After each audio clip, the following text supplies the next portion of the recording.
Ya Rabbi bil Mustafa balligh maqasidana waghfir lana ma madha ya wasi'al karami minhu dawabu falam tahrum wa ma waqa'ad dhubatun abadan fi jismihil hasani ya Rabbi bil Mustafa balligh maqasidana waghfir lana ma madha ya wasi'al karami Allahumma salli wa sallim wa barik alaih. Alhamdulillahilladzi manna alaina bi bulughi syahri Ramadan, syahrus siyami wa qiyami wa tilawatil Qur'an. Nusalli wa sallam ala khairil anam sayyidina wa habibina wa syafi'ina wa qurrati a'yunina wa maulana Muhammadin wa ala alihi wa sahbihi ajma'in. Amma ba'du, fa ya ayyuhal hadirun usikum wa nafsi bittaqwallah faqad fazal muttaqun. Ittaqullaha haqqa tuqatih wa la tamutunna illa wa antum muslimun. Qala Allah ta'ala fil Qur'anil Karim, Rabbana la tuzigh qulubana ba'da idh hadaitana wa hab lana min ladunka rahmah innaka antal wahhab. Rabbana innaka jami'un nasi liyaumin la raiba fihi innallaha la yukhliful mi'ad. Shadaqallahul azim wa sadaqa rasuluhun nabi habibul karim wa nahnu ala zalika minasy syahidin wa syakirina walhamdulillahi rabbil alamin. Al-mukarramun, para awliya Allah, para ulama Allah dimanapun berada, semoga kita senantiasa dapat berkah dan manfaat ilmunya fid din wa dunya wal akhirah. Terkhusus yang sama kita muliakan dan kita hormati, kita harapkan keberkahannya guru kita, Gurunda Kiai Haji Tubagus Zainal Arifin selaku ketua DKM sekaligus yang sama-sama dimaklum juga adalah orang yang betul-betul mengawali mengajar saya. Mudah-mudahan beliau beserta keluarga diberkahi Allah Subhanahu wa taala. Para jamaah Bapak Ibu, sidang salat subuh berjamaah dilanjutkan dengan itikaf, juga kita niatkan nawaitu itikaf di hadil masjid lillahi taala. Mudah-mudahan duduk kita di tempat ini mendapatkan nilai itikaf dan juga taqarruban ilallah dengan kita bita'allum, dengan kita ngaji yang insyaallah sedikit ini mudah-mudahan mendapatkan berkahnya. Amin ya rabbal alamin. Ustaz Ahmad Sujono dan seluruh para jajaran pengurus dan juga para jamaah yang dimuliakan Allah Subhanahu wa taala. Mungkin 70 hari yang lewat, karena hari ini sudah masuk hari ke-11, kita mengawali doa yang masyhur yang sering kita baca, Allahumma barik lana fi Rajaba wa Sya'bana wa ballighna Ramadan. Ya Allah, berkahi hidup kami di bulan Rajab, berkahi hidup kami di bulan Sya'ban, dan pertemukan kami dengan bulan Ramadan. Mungkin hari ini juga menjadi jawaban doa kita tahun yang lalu dengan redaksi doa yang sama, wa ballighna Ramadan, agar kita dipertemukan dengan bulan Ramadan, di mana mungkin ada sebagian dikit atau besar saudara-saudara kita yang kemarin perasaan bareng puasanya, tapi hari ini gak bareng-bareng sama kita, karena mungkin ini adalah jawaban doa yang Allah kabul untuk kita untuk bisa dipertemukan dengan bulan Ramadan. Allahumma. Setelah bertemu dengan bulan Ramadan mau ngapain Pak? Mau ngapain Bu? Ibarat kata kita nyampe tujuannya terminal, nyampe terminal Priok, udah nyampe terminal Priok mau ngapain? Mau ke Kalideres apa mau kemana? Kalau kita nggak ada tujuannya, udah sampai di tempat tujuan kita dianggap orang gila. Ngapain di situ aja? Tapi kalau orang yang jelas tujuannya, sekalipun perjalanan jauh pasti akan sampai. Namun orang yang gak punya tujuan, perjalanan dekat pun akan terasa lama. Betul apa betul? Maka pastikan Ramadan ini Bapak Ibu, sebagaimana yang selalu disampaikan dan kita ingat dari Nabi SAW, orang yang beruntung adalah orang yang di setiap waktunya, di setiap harinya, di setiap minggu, bulan, bahkan di setiap tahunnya bertambah kualitas dan kuantitas kemanfaatan hidupnya. Dan orang yang bangkrut, orang yang rugi, orang yang menurun segala apa yang ada dia kerjakan dari tahun-tahun sebelumnya. Kalau Ramadan kemarin kita belum jelas tujuan kita, maka pastikan Ramadan yang sisa 19 hari ke depan ini harus jelas tujuannya, insya.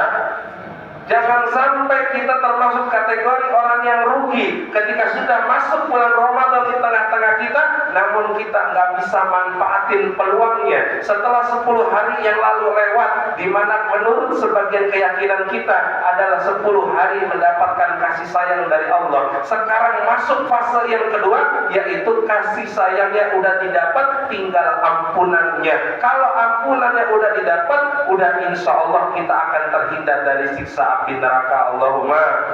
Maka pastikan Bapak Ibu, tujuan kita di bulan Ramadan ini jelas. Tujuan kita di bulan Ramadan, kita ingin dapatkan ampunan dari Allah. Hari ini mohon maaf, kita bisa ibadah bukan karena hebatnya kita, bukan karena kita luar biasa, tapi Allah yang memberikan fadlnya, Allah yang memperkenankannya. Contoh nggak usah jauh-jauh. Ini azan masjid tiap hari, Allahu Akbar, Allahu Akbar. Jangankan di sini, kadang-kadang suka nyampe ke Bantenan suaranya. Dari ribuan orang yang dengar suara azan, apakah semuanya orang datang? Belum tentu. Tapi kita yang hari ini bisa sampai karena Allah yang perkenankan kita bisa sampai tempat ini. Tapi orang kalau Allah nggak berkenan, sekalipun rumahnya dekat masjid nggak akan nyampe. Ini bukti bahwasannya ibadah yang kita kerjakan bukan karena hebatnya kita, tapi Allah yang memperkenankannya. Begitu juga kita bisa masuk bulan Ramadan. Maka daripada itu, yuk di momentum 10 hari kedua, agar kita mendapatkan ampunan dari Allah, maka pastikan pengamalan kita, faman ya'mal mithqala dzarratin khairan yarah wa man ya'mal mithqala dzarratin syarran yarah. Perbuatan baik buruk sekecil apapun pasti akan dapat ampunan, pasti akan dapat balasan dari Allah Subhanahu wa taala. Sebagaimana diingatkan dalam satu maqalah, itu dikatakan fajazaa sayyatin sayyatun misluha. Balasan suatu perkara adalah perkara yang dikerjakan tersebut. Jika hari ini kita ingin mendapatkan ampunan Allah, maka gapailah maaf dari orang-orang di sekeliling kita, karena tidak akan mungkin Allah mengampuni melainkan kita mendapatkan ridho dan maaf dari orang di sekeliling kita. Sebagaimana mungkin Bapak Ibu sering dengar para khatib Idul Fitri biasanya jadiin materi 3 kelompok yang tidak akan diterima ibadahnya. Salah satunya adalah seorang anak yang durhaka kepada orang tua, seorang istri yang durhaka terhadap suami, yang ketiga muslim yang bermusuhan dengan muslim yang lainnya. Kita mungkin sering dengar. Maka jadikan sebelum Ramadan ini berakhir, pastikan kita tidak termasuk orang-orang yang ditolak Ramadannya. Dengan cara apa? Maafin saudara-saudara kita, maafin tetangga kita. Diawali dengan apa? Mau minta maaf. Nah, dalam hal ini kita belajar dari Quran konteks-konteks memaafkan. Nih, kita akan belajar dari Quran konteks-konteks contoh memaafkan. Jika engkau sebagai seorang anak, kemudian engkau kecewa kepada orang tuamu, maafkanlah orang tuamu. Jika berat engkau memaafkan orang tuamu, kenanglah kembali kisahnya Nabi Allah Ibrahim alaihissalam. Nabi Allah Ibrahim alaihissalam adalah seorang da'i, seorang mubaligh, seorang nabi utusan Allah yang ditakdirkan oleh Allah memiliki seorang ayah, sang pembuat patung dan penyembah berhala.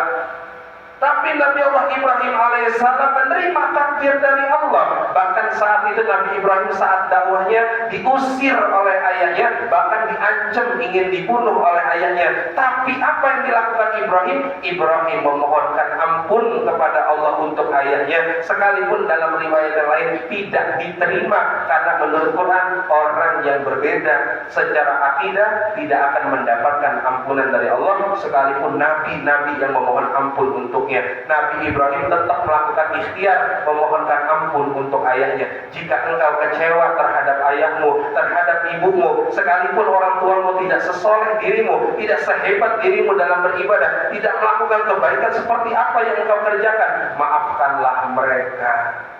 Kadang-kadang kan kita sebagai anak, saya nih Pak, saya kalau ngomong kita kesannya menjustis semuanya.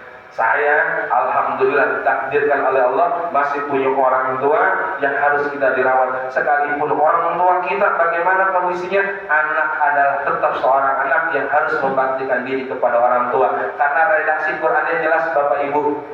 Wa qad rabbuka an la ta'budu illa iyyahu wa bil walidaini ihsana. Setelah ridho kita menyembah Allah sebagai Tuhan kita, perintah yang keduanya wa bil walidaini ihsana. Ihsan ini lebih tinggi daripada istilah khair.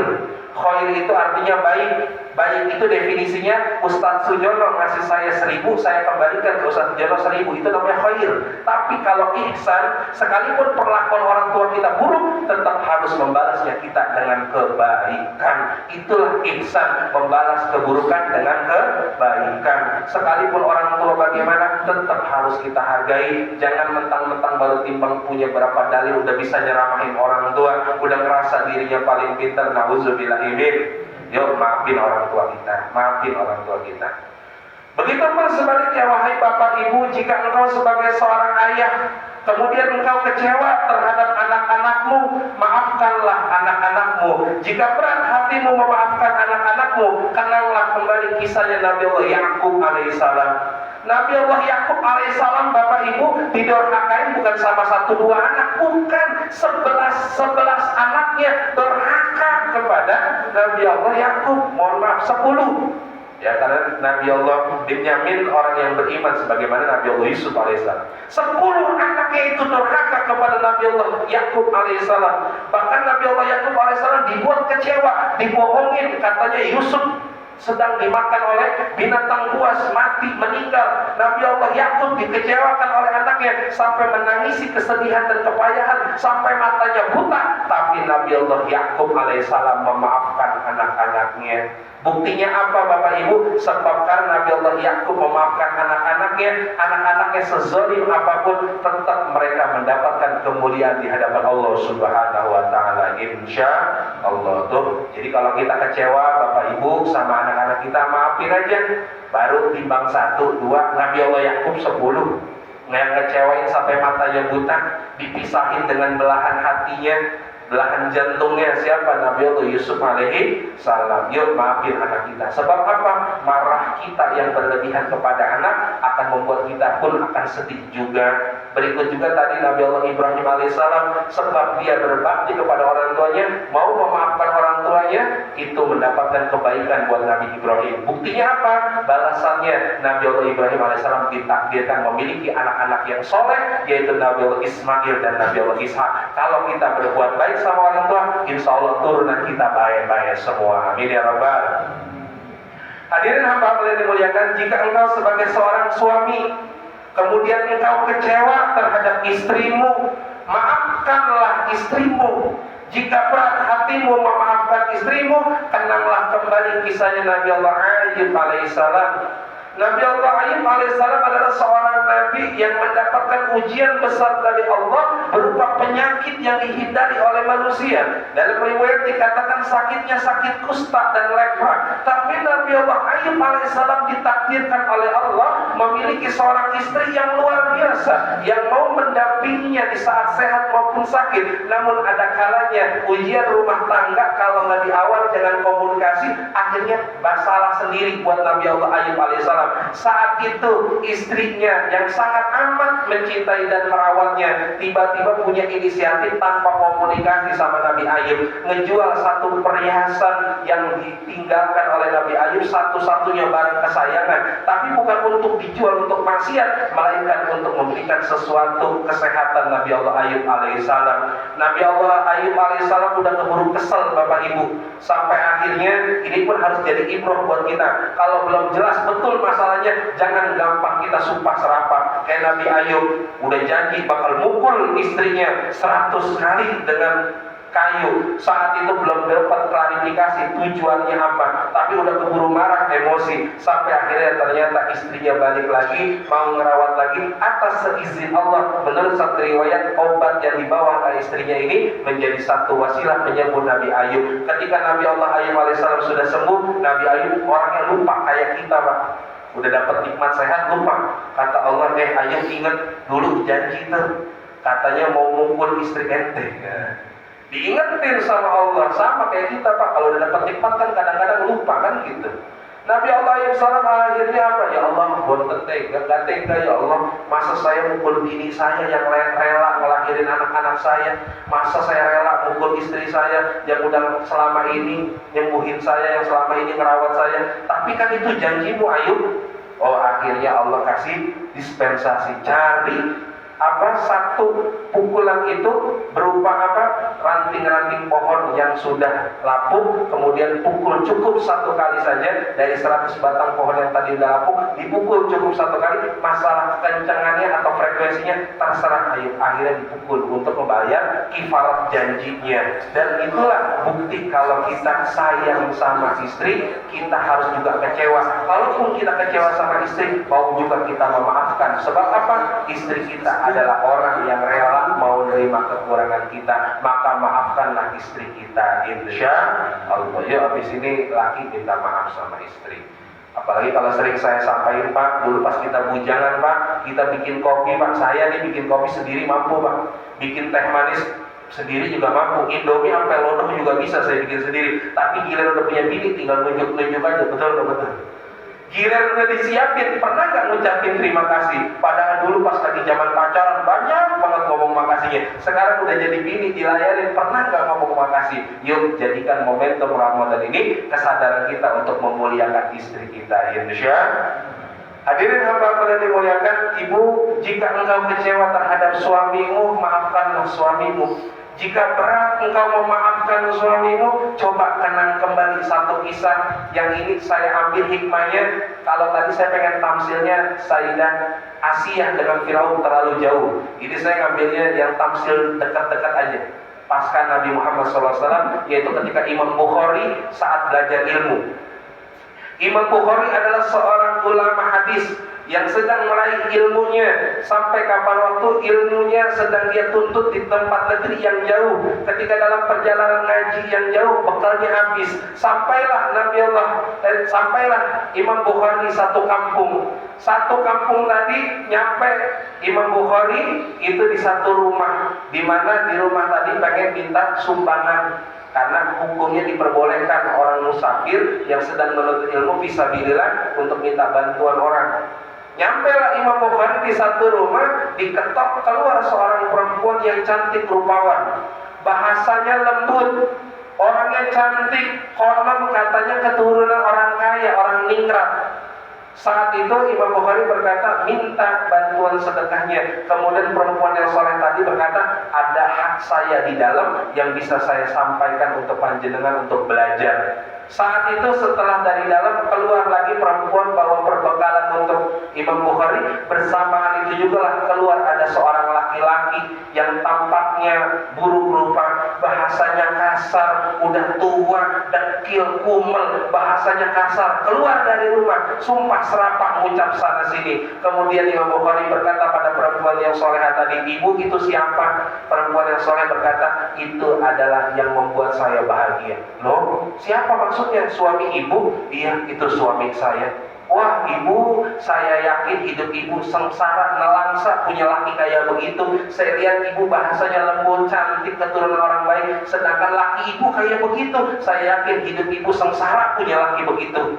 Tuh kata Imam Bukhari. Kemudian kata perempuan tadi, Mas, ingatkah engkau akan hadis Nabi Sallallahu Alaihi Wasallam, Miftahul Jannah la ilaha illallah, kuncinya surga la ilaha illallah, wa babul jannah, dan pintunya surga itu ada dua, pintu sabar dan pintu syukur. Setelah aku mengucap tidak Tuhan selain Allah, Muhammad adalah utusan Allah, sudah aku pegang kuncinya, surga sudah terbuka, dan pintu sabar, pintu syukur adalah pintunya. Selama ini saya selalu bersyukur dengan apa yang menjadi nikmat dari Allah, berupa wajah yang cantik, tutur kata yang lembut, dan bisa membaktikan diri buat suami saya. Selama ini ku cari lagi pintu surganya agar terbuka lebar dan leluasa saya bisa masuk ke dalamnya. Ternyata dengan menikah dengan suami saya banyak belajar sabar dari dia. Saya belajar sabar ngadepin karakternya. Saya belajar sabar dengan ngadepin segala kekurangannya. Bersama itulah keridhaan Allah yang aku harap, sehingga terbukanya pintu sabar, pintu syukur, sehingga aku masuk ke dalam surganya Allah Subhanahu wa ta'ala. Allahumma.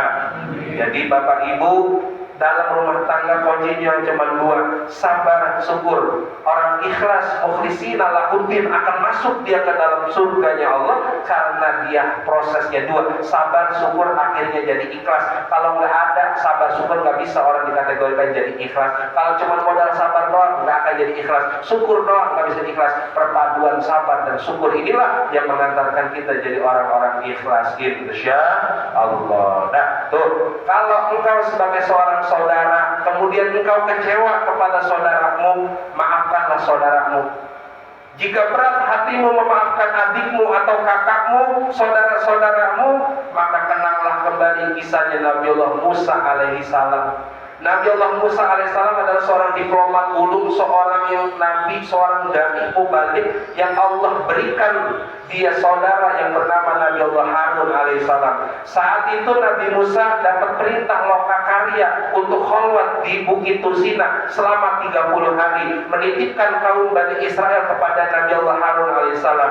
Setelah 30 hari lamanya, ternyata Allah menambah masa dispensasi untuk lokakarya untuk mendapatkan wahyu 10 hari ke depan, totalnya 40 hari. Sedangkan dalam 10 hari persimpangan tadi, datanglah Samiri sang pembuat patung anak sapi. Kaum Bani Israel yang tadinya nyembah kepada Allah dapat ujian, datang Samiri, akhirnya mereka menyembah berhala lagi. Tanpa ada kekuatan dan perlawanan, Nabi Harun tidak bisa mencegah Bani Israel untuk tidak menyembah patung anak sapi. Sampai akhirnya Nabi Musa sampai lagi ke Bani Israel, melihat sudah berubah total masyarakat Bani Israel. Kemudian Nabi Musa minta LPG, lembaran pertanggungjawaban, kepada Harun dengan mengatakan kenapa terjadi seperti ini. Sedangkan saat itu Harun alaihissalam tidak bisa berkata apa-apa, melainkan hanya menyerahkan kepada Allah. Sedangkan Musa, seorang yang temperamen, saat itu menarik jenggotnya, dalam riwayat lain dalam Al-Quran menjampak rambutnya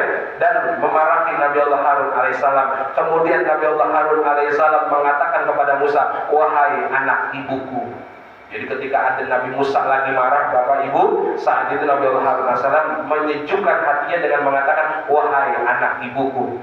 Kenapa? Kalau ada orang saudara berantem, sebutin nama satu orang yang sama-sama disayang, maka di antara mereka yang tadi marahnya besar akan langsung reda sebagaimana dimasukkan kembali ke dalam perut ibunya. Kemudian dijelaskan tabayun sebagaimana apa yang terjadi. Akhirnya Nabi Allah Musa alaihissalam berdoa, Rabbi firli wa li akhi wa adkhilna fi rahmatik wa anta arhamur rahimin. Rabbi firli, ya Tuhanku, ampunilah aku, wa li akhi, dan saudaraku, wa adkhilna fi rahmatik wa anta arhamur rahimin, dan jadikanlah kami golongan orang-orang yang mendapatkan kasih sayang-Mu, sungguh Engkau Maha Pemurah lagi Maha Penyayang. Yuk, kita pernah nggak hadiahin Al-Fatihah khusus buat saudara kita?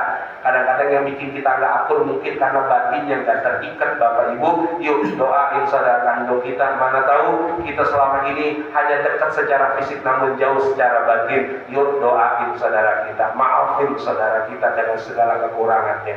Hadirin hamba-hamba yang dimuliakan, selain dari itu juga, selain ini juga ada satu kisah lagi. Jika engkau berat memaafkan saudara-saudaramu, ingat kembali kisahnya Nabi Allah Yusuf alaihissalam. Yusuf dikecewain saudara-saudaranya bukan 1-2 orang, tapi Yusuf dikecewain oleh 10 orang. Tapi Yusuf mau memaafkan saudaranya karena Yusuf sadar konsep takdir Tuhan, Bapak Ibu. Nah, ini berkahnya dari mau memaafkan, insya Allah jadi mulia nih Pak. Yusuf itu seorang yang dibuang ke dalam sumur, kemudian diambil, dijual di pasar budak, dijadikan budak, kena fitnahnya Sayyidah Zulaikha. Tapi Yusuf saat itu, kaum Bani Israel saat itu butuh sandang pangan ke Mesir, minta bantuan BLT dari kerajaan Mesir. Datanglah mereka 10 saudaranya Nabi Allah Yusuf alaihissalam. Mereka tidak mengenal Yusuf karena Yusuf sudah berbeda, bahasanya lebih wibawa dengan menggunakan bahasa-bahasa asing, wajahnya makin tampan. Sedangkan Yusuf tahu yang di hadapannya ada 10 saudaranya yang pernah dulu mencoba untuk membunuhnya karena mereka nggak berubah-berubah wajahnya. Akhirnya kalau Yusuf mau, Pak, Ibu, gampang buat Yusuf nyuruh pasukan untuk matiin saudara-saudaranya. Tapi Yusuf tidak melakukannya karena Yusuf sadar takdir Tuhan. Sabab Yusuf sadar takdir Tuhan, mau memaafkan, Yusuf naik ke derajat yang mulia. Seandainya kalau bukan karena saudara-saudaranya yang ngebuang ke sumur, nggak mungkin Yusuf diambil sama saudagar. Kalau bukan diambil sama saudagar, nggak mungkin dijual. Kalau tidak mungkin dijual, nggak akan mungkin ketemu Sayyidah Zulaikha. Kalau bukan karena fitnah Zulaikha, mungkin Yusuf tidak akan masuk ke dalam penjara. Kalau Yusuf tidak masuk penjara, mungkin tidak ada yang tahu kalau Yusuf adalah seorang nabi yang memiliki keahlian takwil mimpi dan seorang pakar ekonomi yang mampu menerjang 14 tahun ke depan kerajaan Mesir, sampai akhirnya Yusuf dibebaskan dan menjadi orang yang besar di Mesir. Artinya apa? Kalau kita mau memaafkan, sebenarnya itu adalah satu langkah kita untuk sampai pada puncak kesuksesan. Maafkan siapapun, insya Allah Ramadan kita diterima. Maafkan siapapun, insya Allah satu langkah kita menuju kesuksesan. Maafkan siapapun, insya Allah kita akan mendapatkan kemuliaan, sebab memaafkan adalah perintah Allah dan Rasulnya, insya Allah. Untuk siapapun di hadapan kita dan keluarga kita,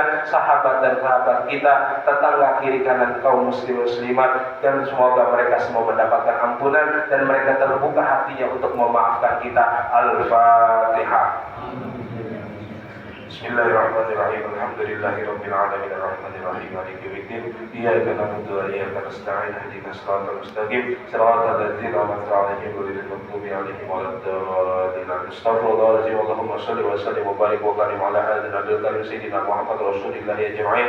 Alhamdulillahirabbil alamin. Allahumma ighfir lana dzunubana wa liwalidina warhamhum kama rabbawna shighara wa li jami'il mu'minina wal mu'minat wal muslimin wal muslimat al ahya'i minhum wal amwat innaka sami'un qarib wa qadir hajat. ربنا اغفر لنا ذنوبنا واخواننا الذين سبقونا بالايمان ولا تجعل في قلوبنا غلا للذين امنوا ربنا انك رؤوف رحيم ربنا عليك توكلنا واليك انبنا واليك المصير اللهم انا نسالك رضاك والجنه ونعوذ بك من سخطك والنار اللهم انك عفو كريم تحب العفو فاعف عنا يا كريم ربنا تقبل منا انك انت السميع العليم واستب علينا انك انت التواب الرحيم ربنا تقبل منا صلاتنا وصيامنا وقيامنا وتخشعنا وتضرعنا وتعبدنا وتمن تقصيرنا ya Allah ya arhamar rahimin. Allahumma barik lana fi syahri Sya'ban bi rahmatika ya arhamar rahim. Allahumma barik lana fi syahri Ramadan bi rahmatika ya arhamar rahim. Rabbana atina min ladunka rahmatan wa hayyi' lana min amrina rasyada. Rabbana atina fid dunya hasanah wa fil akhirati hasanah wa qina azabannar. Subhana rabbika rabbil izzati amma yasifun. Wassalamun alal mursalin walhamdulillahi rabbil alamin. Wallahul muwaffiq ila aqwamit thoriq. Assalamualaikum warahmatullahi wabarakatuh.